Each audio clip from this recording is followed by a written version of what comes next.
Lapidation, châtiment corporel, séparation des sexes, la charia, cette loi islamique établie il y a plus de 1000 ans, est-elle vraiment compatible avec le respect des droits de la personne? La liberté de conscience et l'islamisme, ce sont deux concepts de monde qui ne sont pas compatibles. Ce fut toute une surprise. En fait, ce fut un choc quand on a appris récemment que l'Arabie saoudite allait jouer un rôle de leader au sein d'un conseil consultatif sur les droits de la personne à l'Organisation des Nations unies. La question est assez simple. La charia, cette loi islamique qui a été créée il y a des siècles de ça, quand elle est appliquée dans toute sa rigueur, comme c'est le cas en Arabie saoudite, est-ce que la charia peut être compatible avec le respect des droits de la personne?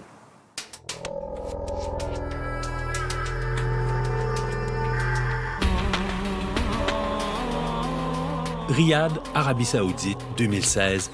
Les femmes qui osent prendre le volant risquent la flagellation ou la prison. Elles n'ont toujours pas le droit de conduire dans ce pays.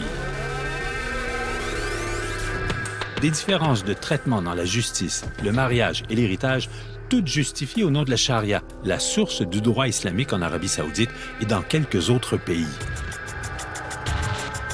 La charia traditionnelle, élaborée dans les premiers siècles de l'islam, considère les femmes égales en dignité aux hommes, mais pas égales en droit.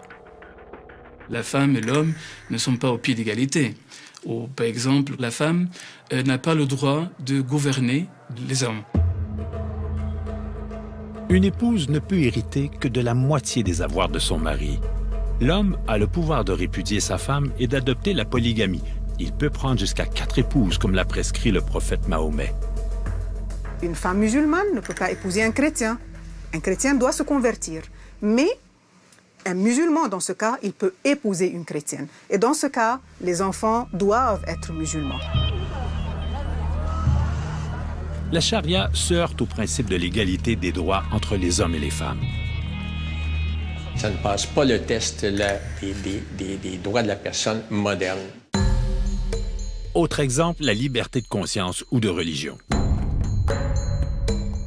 La liberté de conscience et l'islamisme, ce sont deux concepts de monde qui ne sont pas compatibles.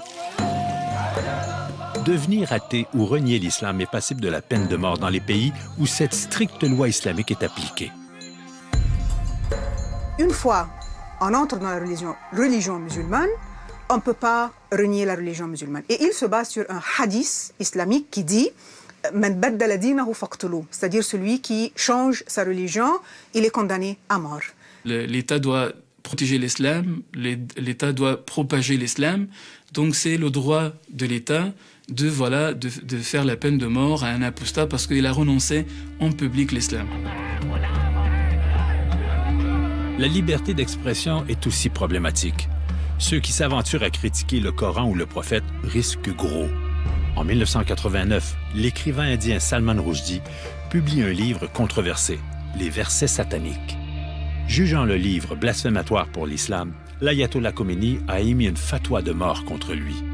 Pendant plus de 10 ans, Rushdie a vécu clandestinement dans la réclusion et la peur.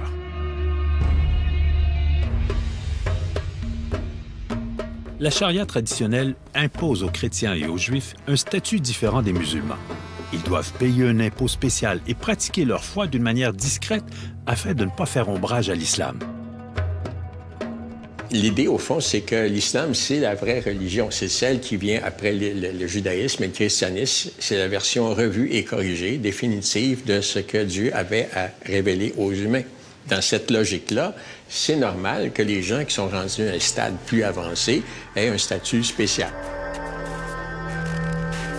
Le droit de la personne demeure une question sensible dans plusieurs pays arabes conservateurs. D'ailleurs, lors de l'adoption de la Déclaration universelle des droits de l'homme en 1948, certains l'avaient jugée offensante pour la charia. Depuis, en 2004, pour faire taire les critiques, la Charte arabe des droits de l'homme a été adoptée. Toutefois, cette charte reste en deçà de la Déclaration universelle des droits de la personne sur les questions de l'égalité entre les hommes et les femmes, de la liberté de conscience, de religion ou d'expression, puisque le droit se définit encore à partir de la religion.